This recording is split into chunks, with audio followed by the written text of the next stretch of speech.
ছোট ছোট বাচ্চাদের স্টক অফ ওয়ার্ড অর্থাৎ ইংরাজি শব্দ কীভাবে শেখাবে। একদম সহজ পদ্ধতি। একটা কনসোনেন্ট একটা ভাওয়েল পাশাপাশি বসাও, বসিয়ে তারপরে বলো যে একটা লেটার বসাও, বসিয়ে শব্দ তৈরি করো। হ্যাঁ, অবশ্যই করে সেগুলো বাচ্চাদেরকে আগে থেকে শিখিয়ে দিতে হবে।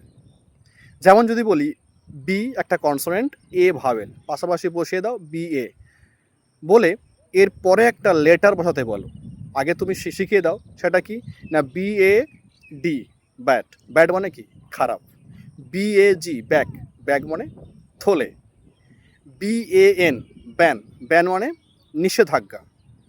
B A T bat, bat মানে হচ্ছে বাদুড় বা হচ্ছে আমরা বলতে পারি খেলার ব্যাট।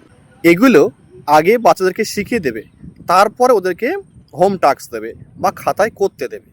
বি এ ড্যাশ বলবে তোমাকে যেগুলো শেখালাম সেগুলো তুমি এবার এগুলো ফিল আপ করে বাংলায় লেখো। এইভাবে যদি বাচ্চাদের প্রত্যেক দিন শেখানো যায় তাহলে দেখবে বাচ্চারা অল্প দিনের মধ্যে অনেক ওয়ার্ড শিখে যাবে এবং স্টক অফ ওয়ার্ডস বেড়ে যাবে।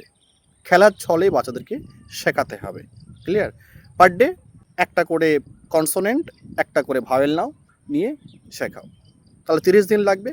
30 দিনে দেখবে 5টা করে শিখলে 5 দিনে 15, 150টা ওয়ার্ড একটি বাচ্চা শিখে যাবে।